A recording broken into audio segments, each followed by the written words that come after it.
urip ing alam donya kuwi minangkane mampir ngombe. Kudu nrimo, kudu sabar, kudu ngomong karo awake dhewe uga wong liya. Sifat atigang, atigung, atiguna ora bakal menangke lakon.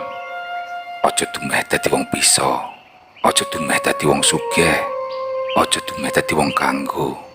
Kabeh kuwi mung pacobaning urip. Balung bisa ajur, bondo bisa entek.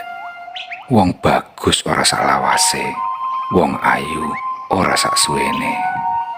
Ora ana sing langgeng saliyane Gusti Allah Subhanahu wa taala. Sing jujur aja ngapusi, sing pinter aja keblinger. Nek kowe krasa lara dijiwit, ya mbok aja njiwit wong liya. Sing eling yo ngger,